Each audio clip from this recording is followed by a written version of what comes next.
Basketball game number 1 went well for the Memphis Grizzlies, and now it's time for game number 2.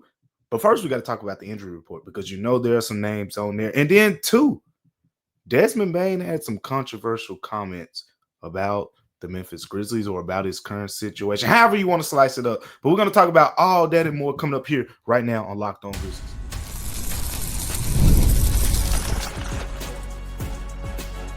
You are Locked On Grizzlies, your daily Memphis Grizzlies podcast, part of the Locked On Podcast Network, your team every day.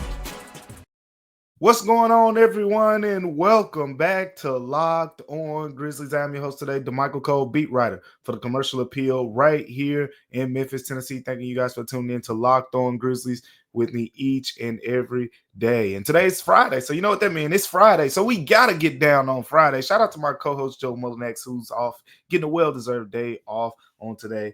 Today's episode of Locked On Grizzlies is brought by, you guessed it, FanDuel. You know today's episode had to be brought to you by FanDuel. It's only right. Now, with that being said, today's episode is brought to you by FanDuel. Right now, new customers can bet just $5, and if your bet wins, you'll get $300 in bonus bets to use across the app. So head over to FanDuel.com to get started. We got a lot to talk about on today's show. We're not going to talk about that situation much on today's show. We might reference it a little bit, but we're going to talk about the Grizzlies and the Miami Heat matchup. We know one player who won't be playing in the Miami Heat Grizzlies matchup. That's Terry Rozier. The Heat guard is away from the team right now as he goes through that situation regarding that betting scandal and the probe over there with the FBI investigation and everything. So I'm pretty sure most of you have heard about that unless you've been living under a rock or something lately. But it is one of the biggest stories in sports right now, but specifically to this Grizzlies Heat game. Let's get into it because this is game number 2 for the Memphis Grizzlies. It's one that intrigues me. But before we get into the breakdown of the game and all of that, we got to talk about the injury report. That's becoming a common theme here as we get to Grizzlies games. It's like before we break down the game and the structure of the game, we got to talk about who's even going to be available, because that's kind of where we're at right now with the Grizzlies. We know about the names that have already been listed as out. The same players who were out in game 1 remain out again. Vince Williams Jr. is the only name who doesn't have some long-term designation with his injury, but Ty Jerome, Scottie Pippen Jr., Brandon Clark, Zach Edey, all those guys are out for the foreseeable future. So that's pretty much the list of guys who are out for the Grizzlies right now. 5 players, but 2 more names popped up given questionable tags. One of those names, Damichael Caldwell Pope, and the other is Ja Morant. Now, I know when some people see that, they'll say, oh, here we go. Here we go again. Ja Morant just played one game. He teased us. 35 points, game winner. He did the floater and waved high mom to the crowd, and then now all of a sudden it's back on the injury report. Questionable. Ja Morant's questionable because of left ankle soreness. Damichael Caldwell Pope because of right ankle soreness. Now, getting into the situation of like what happened here for Damichael Caldwell Pope, I really don't know. But what we do know is when the Grizzlies acquired Damichael Caldwell Pope, he was known, and he still is known, as one of the most durable players in the NBA over the last decade, bar none. Like, if you go to the last decade, Damichael Caldwell Pope has never in his entire 12-year NBA career, this is year 13 for him, has never missed more than 8 games in a season. In every season that he's been in the NBA, he's played at least 67 games. The year he played 67 games, that was one of the shortened seasons. So I believe it was a 71 or 72 game season. This guy has never missed more than 8 games in a season. He takes really good care of his body, and that's something that, I believe we'll see translate here in Memphis. But he did pop up on the injury report. So, look, the durability there, I'm taking that into consideration with the fact that he's given a questionable tag. Ja Morant situation, that one is a little clearer, I think. With Ja Morant, he was injured in the 4th quarter or aggravated. The left ankle soreness is not a surprise at all that Ja Morant is on the injury report. If you were watching the game, the first game of the season, it was in the 4th quarter. He was driving to the basket, I believe it was, and he fell down. And when he was getting up, he was limping. And, you just heard it in the crowd's reaction. He limped a little bit, got to the free throw line, took his free throws and whatnot. And you're like, okay, is this going to be a thing? And the rest of the game goes on, and Ja was magnificent. He closed that game out, in spite of the ankle injury. But one thing that we know about ankle injuries, if you've injured your ankle, and if you've just been a basketball fan for a while, a lot of times players come back in the game, they finish the game, and then after, they go in the locker room, a long night of sleep, that ankle swells up a little bit. But this is ankle soreness. The Grizzlies do not have shoot around on this morning. They are not shooting around ahead of the game against the Heat, so we won't really have any updates until probably 90 minutes or so before the game when we get to talk to Grizzlies head coach Tomas Isolo on that end.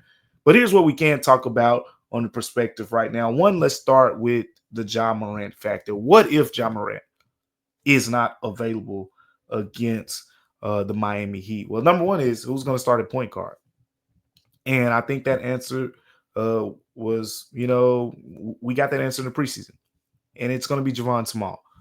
Javon Small in his first regular season game did not do as well as he did in those last couple preseason games, but it was his first NBA action, in the regular season, and I don't think that gives me any reason to be worried about what he brings to the table. The worries there are just the natural worries that come from the fact that he is a rookie, who's drafted in the second round, who, has not had a whole bunch of time to play with the likes of Kentavious Caldwell-Pope. We know he played with Jalen Wells a little bit in the summer league in addition to in the preseason, but also in that case, Javon Small did not play the entire preseason. Same thing with Jaren Jackson, playing alongside Jaren Jackson Jr., Jock Landale. So, that situation is what it is. But, okay, Javon Small is one guy. Who's going to back him up? I think that's where it gets, it gets kind of difficult, because in that situation, I think that Cam Spencer is going to be a guy that we see, potentially get some minutes. This is where the Vince Williams injury really comes into play, because Vince Williams Jr. would be a guy who would come in, would get some minutes in that situation. But Cam Spencer is a guy, I've talked about the fact I love when he's off the ball. If you saw the 2 3-pointers that he made, one of them he dribbled right into where he brought the ball up the floor. So he showed, hey, I can still get those shots while I'm on the ball, even though when I watch, I don't really believe that, when he's playing on the ball as the primary ball handler, that he's getting the same looks. But he showed it in that one shot that he made. And then there was the one he made that was the catch and shoot opportunity, the typical Cam Spencer off the ball, what we saw at UConn, what we saw at Rutgers and whatnot. We saw that type of shot. He knocked it down. It was smooth. It was butter. But Cam Spencer is a guy who could get some time at point guard. And then it's just going to be a committee thing, right? This is why in preseason, Isolo had guys like Jalen Wells playing with the ball more in his hands. Kentavious Caldwell-Pope, as Isolo said, is playing with the ball in his hands more than any other point in his career. John Conchar, we've seen him in the past, going back to the Taylor Jenkins years, start games, as point guards, at point guard for the Grizzlies when they didn't have, their typical primary ball handlers available. So there are options. Are any of them pretty? Absolutely not. In other words, you need Ja Morant to be on the floor. I mean, not just because he's this 2-time All-Star who is an extraordinary player who's coming off a 35-point game. Those are all reasons you definitely need him on the floor. But even beyond that, the Grizzlies don't have a lot of playmakers on this team, which is why I said these point guards are extremely important. That's why Scotty's important. That's why Ty Jerome's important. That's why even Javon Small is very important, because these are your guys who can create, and not only create for themselves, but create for a team that has a lot of guys who aren't really there yet. Like Jalen Wells, first game, 4 assists. I like that, right?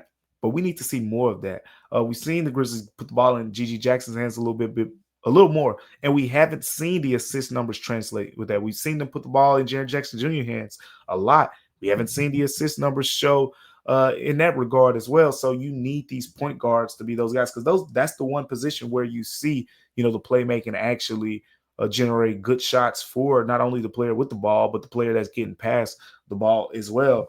The other one is, what if Kentavious Caldwell-Pope doesn't play? And in this case, we're assuming that Ja Morant does play, because if both of them don't play, then You might want to close your eyes for half the game and then tune in third quarter, see what the team is. But if that's not the case, unless you're at the game and you're supporting the Grizzlies, which you should be, shout out to the crowd that was at the first game.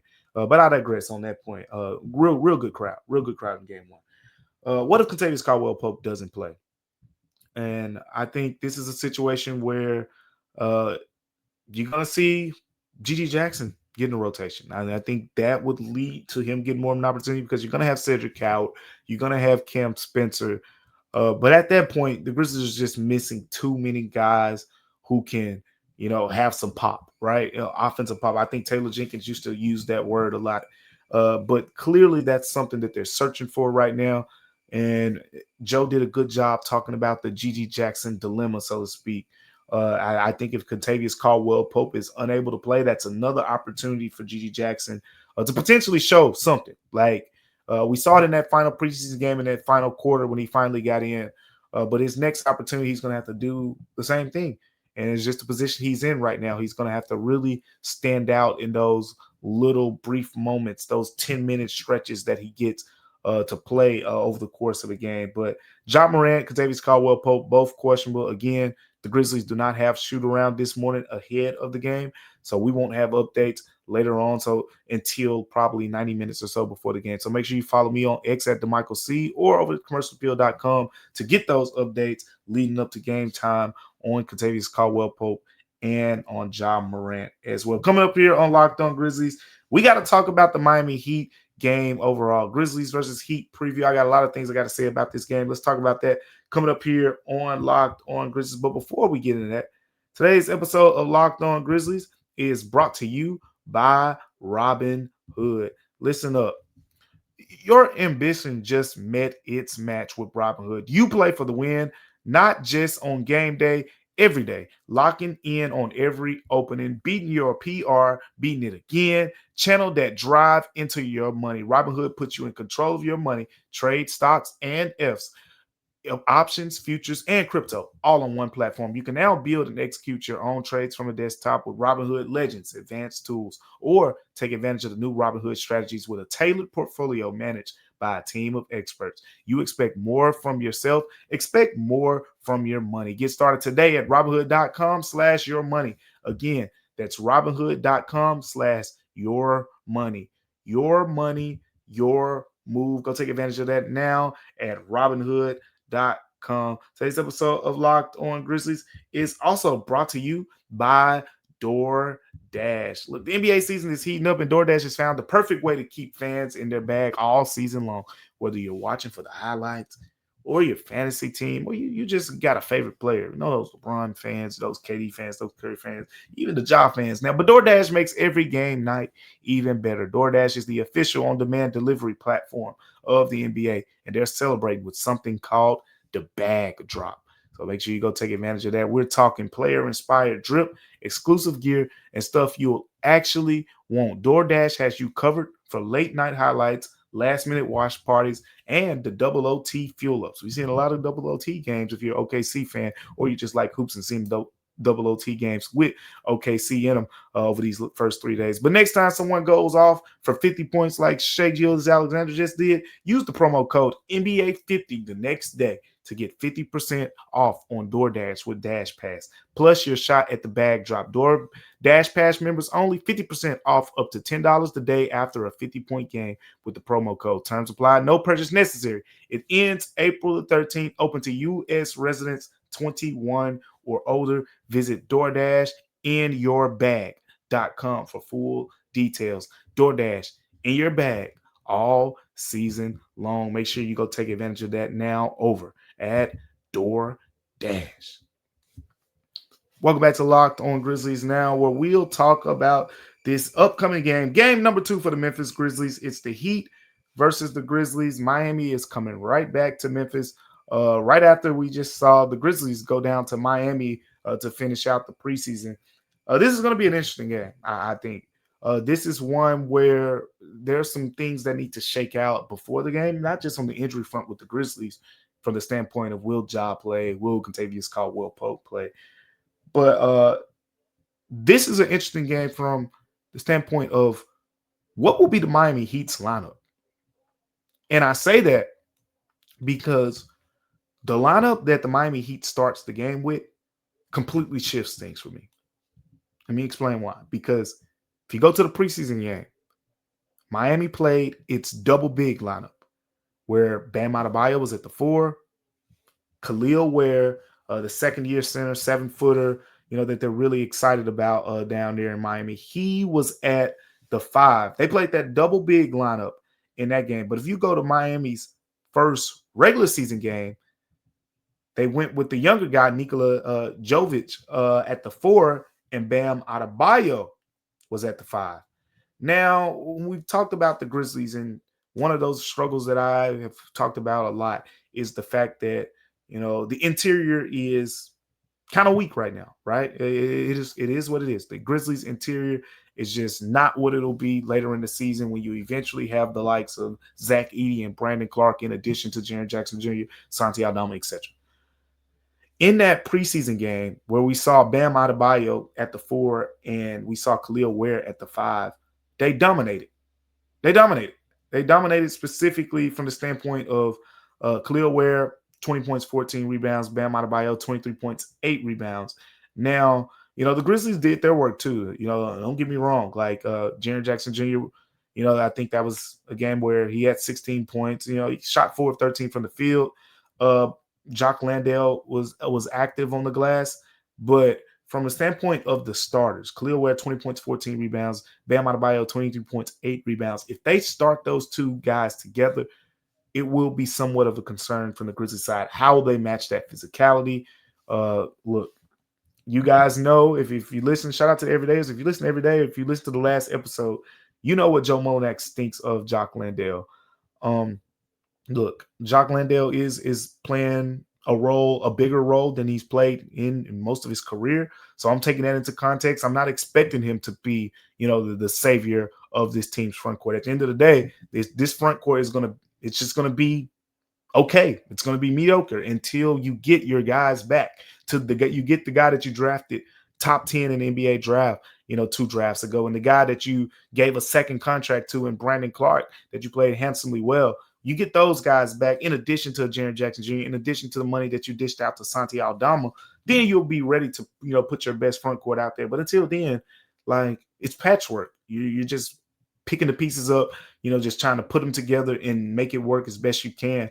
But it's going to be interesting to see how the Grizzlies match up against Miami's front court. We saw in Miami's first regular season game, Khalil Ware came off the bench, only played about 14 minutes. And with that being the case, I think that would play into the Grizzlies' favor. If you only got one of Bam Adebayo or Khalil Ware in the starting lineup, Jaren Jackson Jr. can deal with one of them. Jock Landale, he does a lot of the dirty work. And look, quite frankly, Jovic is a nice young player, but if you're matching him up against Jaren Jackson Jr., potentially defensively, or if he's got a battle on the glass with Jock Landale, I think that matchup serves Jock Landale a little bit better than going against a Khalil Ware. So that is something that could tilt the game a little bit. I think the Grizzlies win regardless, not to bury the lead, but I feel like if Miami has that front court out there, that Khalil Ware, Bam Adebayo pairing, that is one that could give the Grizzlies a little bit trouble because of the shortage in the front court, which brings me to my second point that I want to talk about, because this is a front court game to me. This is very much a front court game, and the Grizzlies need more from Santi Aldama and Jock Landale. And with Jock Landale, I'm going to, add the context of Jock Landale, again, hasn't played a role this big. He just needs to be solid. He needs to rebound the basketball really well. He needs to set some good screens. He needs to play some rugged defense. He needs to make sure, guys aren't getting free passes, in the paint. And he's capable of doing those things. Santi, on the other hand, you just got paid. Santi just got a nice contract. He's coming off a career year. And in that first game, there were some moments. Like, if you look at the stat sheet, Santi, 5.6 rebounds. You're like, yeah. But he had a couple blocks on Zion Williamson. I wrote about the fact that he had never played the 5 this season, like in any practices or anything. And then all of a sudden, Jock Landale fouls out, Jaren Jackson Jr. fouls out. Santi, you're at the 5. And I was talking to him after the game, and I was like, I mean, I know that you haven't played it, but did you even know what to do positioning wise? What was that like? And he was honest. Said somewhat. It was a mixed bag. Like sometimes he knew what to do because he's he's been around those guys. He's been playing in lineups where Jock Landale and Jaren Jackson Jr. are doing their thing at the 5, and he's doing his thing at the 4. But it was just you're relying on your teammates to help you in the process as well. But you're also relying on your experience. And at the end of the day, Santi is older now. He's going to be put in some of those situations, and he's been paid well. Santi's got to be better. Santi just has to be better. He has to be more productive. I'm looking for him to have a much better game overall. Right? He had the moments. He had the flash moments. He had the steals. I think he was solid at the end of the game when the Grizzlies had no choice but to put him at the 5. He was solid in that stretch. But you need more. This is a guy that you gave a contract to in offseason. The Grizzlies didn't wait long. I mean, he was in restricted free agency, and the Grizzlies said, "Boom, here you go. Like we want you here." So Santi's got to show his work, so to speak. Like the math teachers say, show your work. And I want Santi to show his work in this game against Miami Heat. The last thing that I'm looking forward to seeing is where do the wings go from here, right? I think Jalen Wells was solid. Kentavious Caldwell-Pope, he missed some shots, but guess what? He knocked down a couple of threes, and he was your free throw guy. I think Clay Bailey, who works, for the AP, and does the Grizzly stories, and Clay Bailey was sitting beside me, and he said Desmond Bane isn't here to shoot the free throws anymore. And I didn't even think about that. But Desmond Bane was that guy, when all the technical fouls, because you watch some Grizzlies games, it's going to be some technical fouls.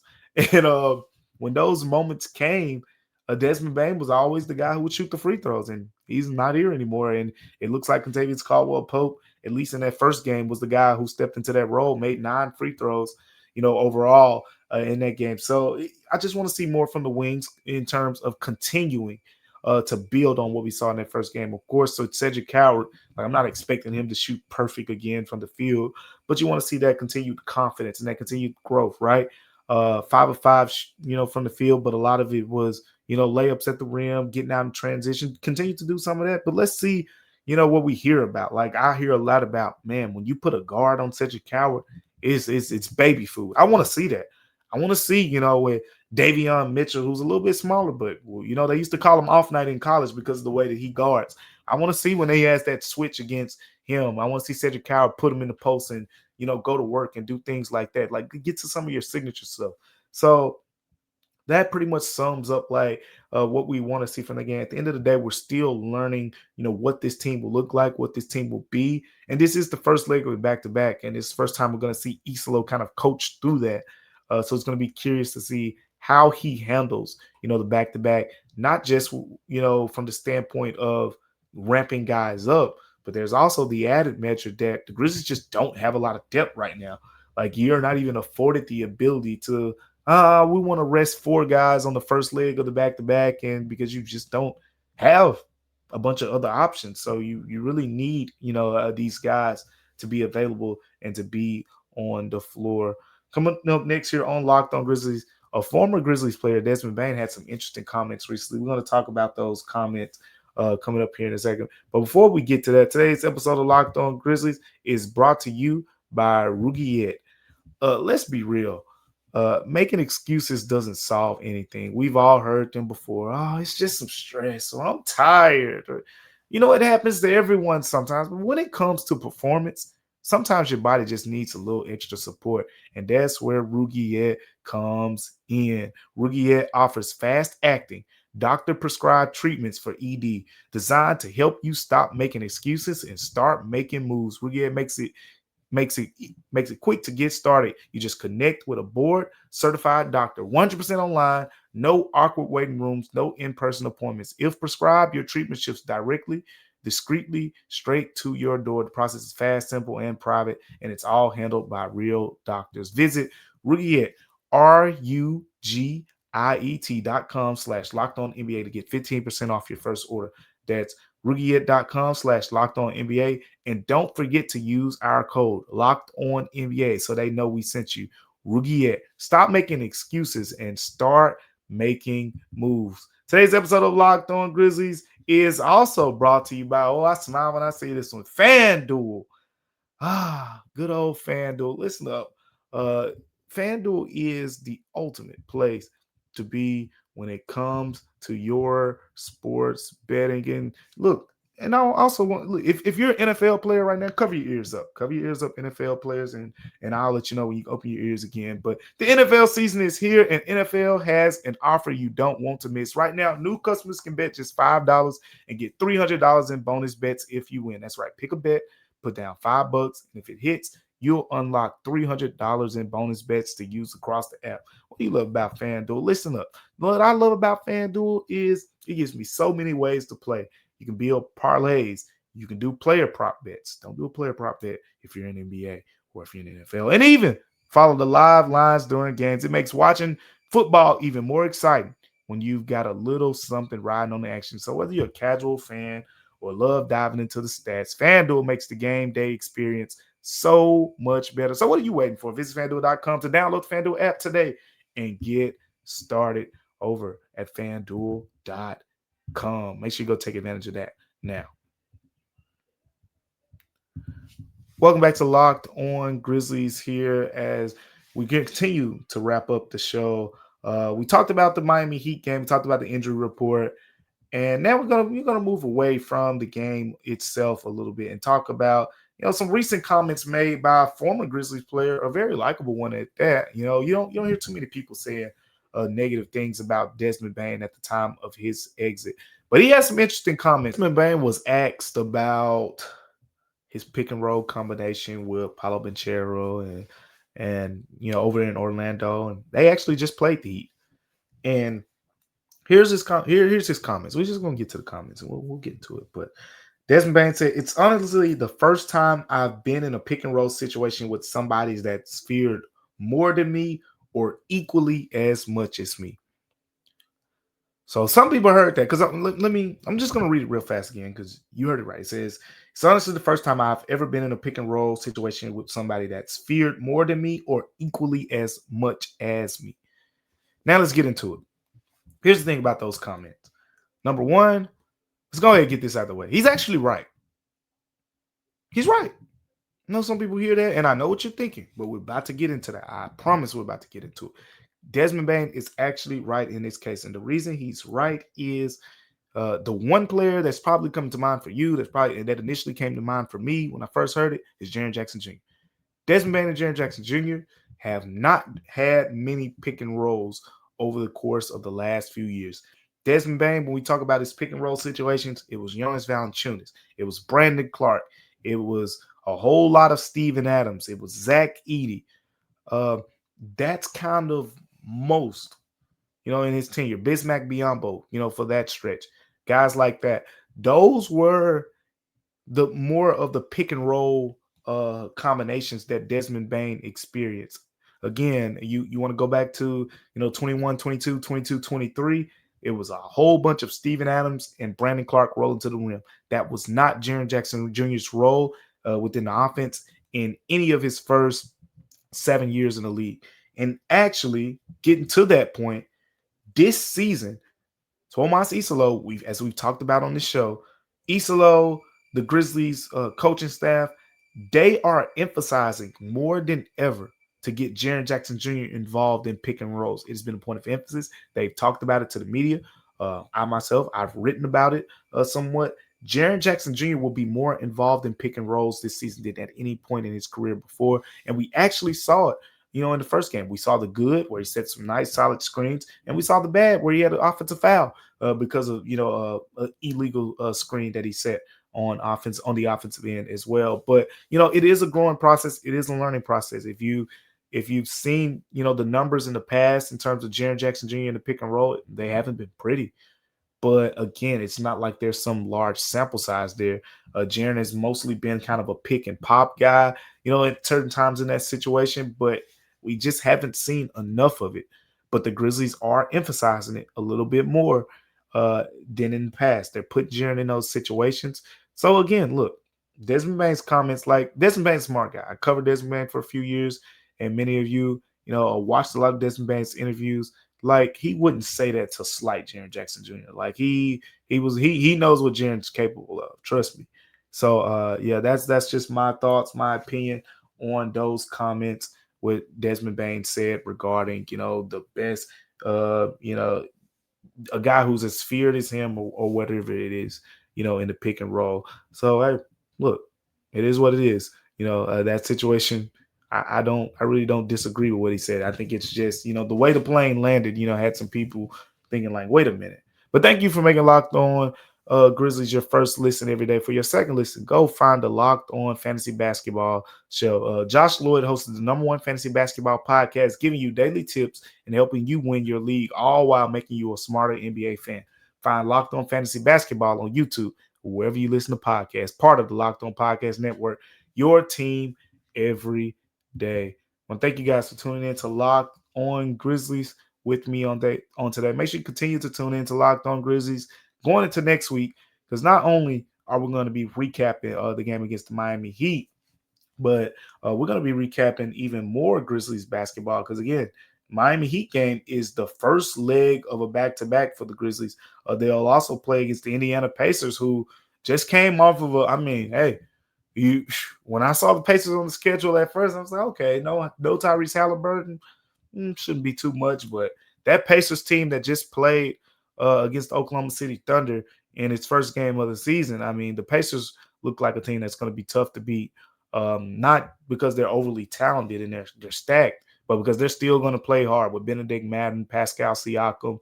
We'll get to see Jay Huff. Jay Huff returns to Memphis, so it'll be good to see, some of those guys as well. So we'll break down that game. We'll break down the Miami Heat game as well, and then we'll be previewing another Grizzlies game as the Grizzlies go get ready for their first road game of the season against the Golden State Warriors. So we'll have a lot to talk about in the next episode of Locked On Grizzlies. But thank you guys for tuning in to Locked On Grizzlies. And remember that Locked On Grizzlies is free and available wherever you get your podcasts: Amazon Music, Spotify, Apple Podcasts. Wherever you get your podcasts, Locked On Grizzlies is there.